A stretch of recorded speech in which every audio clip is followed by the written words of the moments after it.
Alors, bonjour à tous dans cette présentation du chatbot d'Eloquent.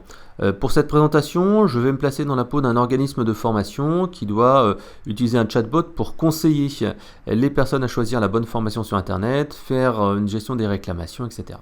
Donc tout d'abord, vous pouvez voir que le chatbot que j'ai mis ici sur Internet est à la charte graphique de l'entreprise. On voit ici le petit logo, on voit ici que les couleurs sont similaires. Donc comment ça se passe? Au départ, en fait, tout simplement, quand la personne arrive sur le site internet, on va lancer en fait le chatbot de manière proactive. Là, je le fais de manière vraiment assez intrusive, puisqu'on voit que la fenêtre du chatbot est assez importante. On peut également la mettre de manière beaucoup plus discrète avec un petit message qui apparaîtra là. Dans tous les cas, ici, le chatbot arrive et propose en fait d'entrer en contact avec le client. Alors, il faut savoir que le chatbot en fait va garder ici en mémoire toutes les conversations qui ont été effectuées. Ici, par exemple, 15 secondes auparavant, on avait eu un petit message. Si ici, en fait, je discute avec le chatbot, je reviens, je repars, et bien en fait, l'historique de mes conversations vont toutes se retrouver ici. Voilà. Donc ça, c'est assez intéressant parce que si une personne vient sur le site web et elle repart, elle aura toujours son historique. C'est vous qui choisissez la durée de conservation. Également aussi, important, on sait très bien que de plus en plus de personnes utilisent leur navigateur, leur smartphone pour rentrer en contact avec les entreprises. Donc en fait, le chatbot est entièrement responsive et s'adaptera donc aux conversations. Si on veut qu'il soit moins intrusif, vous voyez ici en mode bulle, ça ne prend pas du tout l'espace de travail du site internet. Donc revenons à notre chatbot. Donc le chatbot est totalement proactif, il est ici automatiquement lancé. Et si je veux après discuter avec mon bot, vous voyez ici, j'ai directement ce qu'on appelle un welcome message, un message d'accueil, qui est là en fait pour guider la personne sur ce que sait faire ou ne sait pas faire le bot. Vous voyez ici par exemple, on dit bien je suis là pour vous aider à trouver des formations les plus adaptées à vos besoins. Et là directement on a un système de boutons qui va permettre en fait de choisir directement ses choix. On peut également aussi choisir ici de faire un test d'orientation et à ce moment-là en fait on va répondre à un certain nombre de quiz. L'intérêt de ce genre de manipulation là et d'avoir des boutons au départ qui vont guider l'internaute, c'est qu'en fait on va éviter l'effet déceptif. L'effet déceptif, qu'est-ce que c'est? C'est tout simplement lorsque une personne va taper énormément de choses, voilà, et le bot va lui dire désolé je ne comprends rien. Tandis que si on lui dit voilà je suis là pour vous aider à trouver une formation ou à faire un test d'orientation, à ce moment-là tout de suite, certes on rentre dans une boucle, mais ça permet de remettre la personne dans le bon contexte. Alors il faut également savoir que en matière de contexte, si une personne à un moment donné a dit voilà je suis étudiant et qu'elle a en fait le script de qualification des étudiants qui arrivent, on va en fait pouvoir déterminer un contexte. C'est-à-dire qu'on va, si la personne tape en fait dans le chat des informations sur des formations qui pourraient être disponibles pour les professionnels et les étudiants, grâce à cette première réponse qui permet de capter donc une particularité de la personne qui discute avec le chatbot, ça veut dire qu'on ne va plus lui afficher les données ou les informations qui sont dédiées aux professionnels. Donc ce contexte-là, qu'on aura saisi une fois, permettra d'avoir uniquement les informations pertinentes.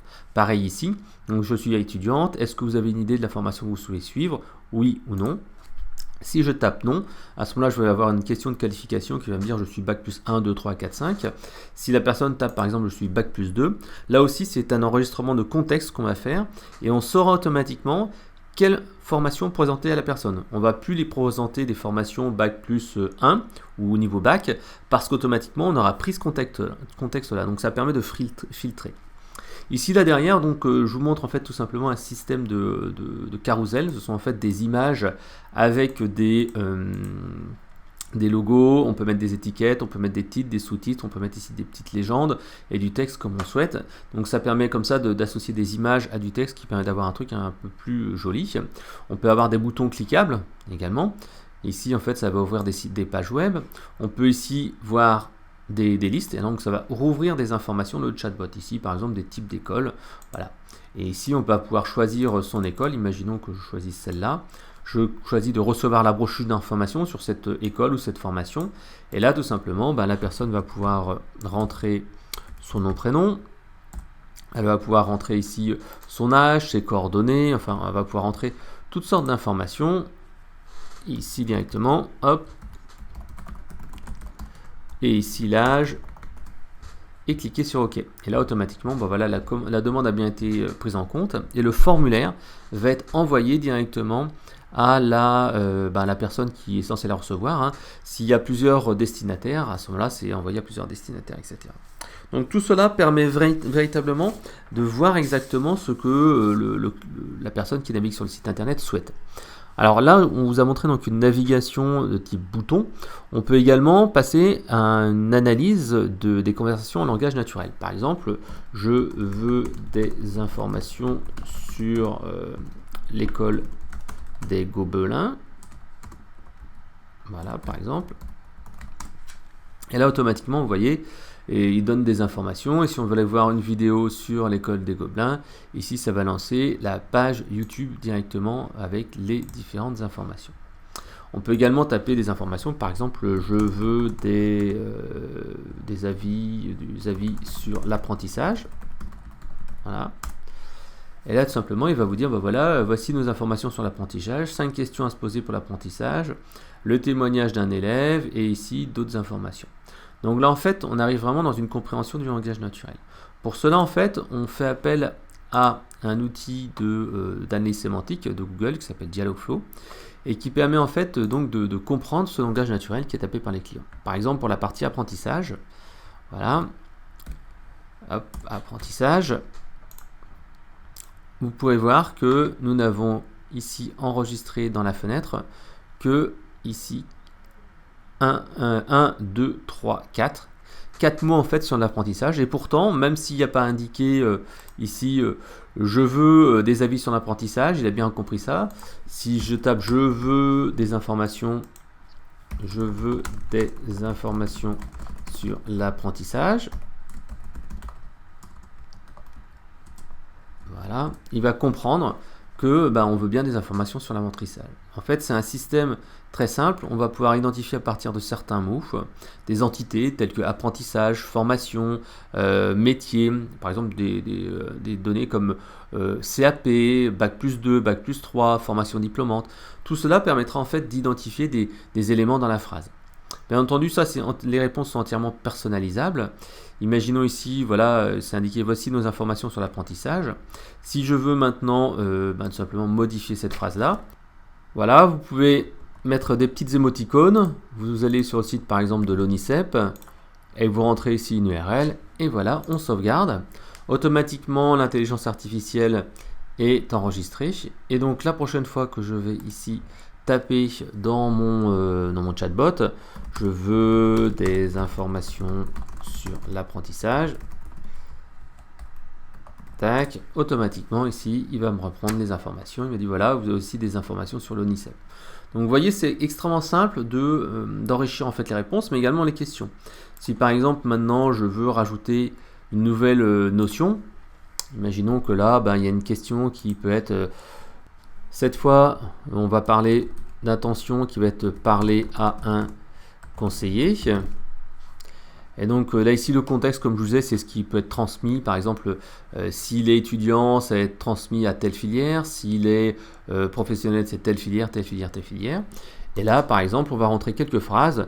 Donc parler à un conseiller, avoir le service support, le support technique. La personne peut parler de support technique. Voilà. Et là, à ce moment-là, on va tout simplement indiquer la réponse qui est le support est joignable au 05 55 44 44 44. Alors là, ici, je mets bien sûr une réponse très simple avec un numéro de téléphone, mais on pourrait très bien imaginer avoir un lien pour cliquer, un click to call ou tout autre système en fait qui va permettre de contacter la personne avec du chat, un formulaire ou n'importe quoi, comme je l'ai vu tout à l'heure. Voilà, donc maintenant je vais taper je veux parler au support technique. Voilà. Et là il me dit voilà, le support est joignable au 05 44. Je veux parler à un conseiller. Voilà, pareil, il me dit les informations. Et pourtant, ici, on peut voir dans les expressions, c'est uniquement support technique, avoir le support technique, parler à un conseiller. Donc j'ai uniquement une partie des phrases et automatiquement l'intelligence artificielle qui est compris dans l'application permet d'aller retrouver les bonnes informations. Alors là ici on a vu dans le document qu'on avait ici différentes réponses. Ici par exemple, si on regarde là, on disait voilà, on peut aller sur le site internet, mais sachez aussi qu'il y a une FAQ intégrée. C'est-à-dire qu'ici à l'intérieur du chatbot, voilà, si on clique là-dessus sur des liens, on arrive sur une base de connaissances intégrée qui permet de consulter un certain nombre d'articles.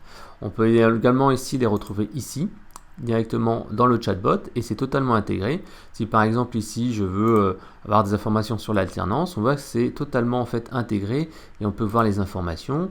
Pareil, l'apprentissage 5 questions Alban, etc., etc. Je vois directement les informations. Je peux également ici taper par exemple quelque chose sur les gobelins, voilà, et on voit ici en tapant le moteur de recherche que l'information apparaît avec ici une petite vidéo qui peut être embarquée et qui va permettre en fait de visualiser la petite vidéo d'aide sur l'application. Alors cette plateforme donc est bien sûr administrée directement depuis le chatbot, ce qui permet à l'administrateur du bot d'ajouter ces fameuses FAQ. Ça évite en fait à la personne d'aller taper des informations directement dans le chatbot. Elle peut juste directement ici utiliser le moteur de FAQ. Alors là en fait je vous ai montré donc justement comment on faisait pour utiliser le chatbot au quotidien. Lors de la phase de lancement, souvent en fait le bot ne connaît pas toutes les réponses à toutes les questions. Et au lieu d'être tout simplement déceptif et de ne pas forcément apporter la bonne réponse, une des solutions, c'est tout simplement de faire un deuxième contrôle avec un humain en fait qui va valider au départ durant la phase de lancement qui dure généralement 1, 2, 3 jours, vérifier en fait que les réponses sont bonnes et interagir avec les personnes pour corriger l'insatisfaction lorsque le bot se trompe. Pour cela en fait tout simplement on va aller dans l'interface de chat. Donc je me mets dans l'interface de chat et ici par exemple la personne qui a dit je veux parler au support, et bien à ce moment-là on dit take over from bot, donc je prends la main sur le bot et ici je vais dire vous avez quel besoin, quel problème, quel besoin, quel problème, et là automatiquement en fait ici vous voyez je retourne dans mon petit message, voilà. Et là, il dit, voilà, vous avez quel besoin? À ce moment-là, je peux dire, je veux une formation en marketing. Vous voyez? Et là, j'ai un petit bip, en fait, qui me rappelle que ici, j'ai la réponse qui apparaît. Et là, en fait, le conseiller va dire, voici ce que j'ai pour vous. Voilà. Et donc, il va pouvoir répondre en direct à la personne. Vous voyez la réponse, la question qui apparaissent. Alors ici, dans mon cas de figure, c'est la même icône entre le bot et l'humain. Mais bien entendu, lorsque l'on sera en production, on va avoir une icône différente lorsque c'est un humain qui prend la parole. Comme ça permet vraiment de distinguer les deux et de montrer à la personne que ce n'est pas encore le bot qui répond, mais c'est bien un humain. Donc si je retourne ici après quand la question est résolue, je l'indique comme résolu. Et après, comme on est en phase en fait d'apprentissage du bot, là on peut dire par exemple c'est un problème sur la liste des formations et il manque un petit souci. Ce qui me permettra par exemple ici de rechercher après tout ce qui concerne les formations. Et là en fait je verrai tous les problèmes, tous les tags en fait sur les formations. Ici on voit il y a un problème sur les formations. Si il y a un problème sur tel souci, ça me permettra de regrouper et savoir en fait ce qu'il faut améliorer. Donc là en fait ça permet de filtrer les données. Alors, j'ai quasiment fini ma présentation. Je voulais encore revenir une dernière fois dans l'administration du bot. Donc, dans l'administration du bot, donc, on a vu la création des intentions, les entités qui permettent d'identifier des éléments comme des listes de formation, des listes de contrats, etc., etc. Vous avez également ici les intégrations. Donc, en fait, on va pouvoir intégrer le bot à différentes plateformes. Par exemple, Messenger, si vous voulez qu'il y ait des réponses automatiques sur Messenger quand il y a des questions particulières. Sur la page Facebook, sur Twitter également, si les gens parlent tout le temps, je veux parler au support, je veux parler à quelqu'un de service information, à un conseiller, automatiquement le bot pourra y répondre. On peut également ici voir dans l'historique tout simplement les questions. Et dans les questions, on peut voir ici les questions qui n'ont pas été répondues. Par exemple, ici tout à l'heure, j'ai tapé un peu n'importe quoi. Et là, il me dit, bah tiens, ça n'a pas été compris. Ça peut être intéressant, par exemple, si on veut faire à la fin de la journée, voir toutes les phrases qui n'ont pas été comprises et se dire, bah tiens, ça, est-ce que ça correspond à une question, une intention qu'on a rentrée ou pas. Voilà. Le dernier point que je voulais vous montrer, c'était la partie graphique. Donc ici, on voit le nombre de conversations qui ont été effectuées par jour, le nombre d'interactions qui ont été effectuées par échange, et ici les différentes statistiques. Mais ce qui est plus intéressant, c'est regarder ici au niveau des sessions de discussion. On peut voir ici que tout le monde passe par la session de démarrage, et ensuite ils arrivent ici à la question de filtrage au départ, le message d'accueil, et on voit qu'il y a à peu près 29% des gens qui ont une idée de formation. Là, il y a 5% qui sont des professionnels. Et après, dans ces gens qui sont des étudiants, bah, il y en a 24% qui ne savent pas vraiment ce qu'ils veulent faire et qui ont un niveau d'études de tel niveau, etc., etc. Donc vous voyez, ici, on va pouvoir voir comment fonctionne le bot, où les gens s'arrêtent, quelles sont les demandes les plus importantes. Et en matchant ça avec l'historique des demandes, et ce qui n'est pas compris, on peut tout de suite aller compléter le bot et savoir où ça va pas en fait dans le design conversationnel. Et voilà, j'arrive à la fin de cette présentation. Comme je vous le disais, je voulais vous présenter comment fonctionnait le bot. Et vous pouvez voir que c'est quand même relativement simple à utiliser et ça permet d'avoir un premier niveau de réponse et ainsi de répondre aux demandes simples et récurrentes de vos clients. Voilà, je vous souhaite une très bonne journée. Au revoir.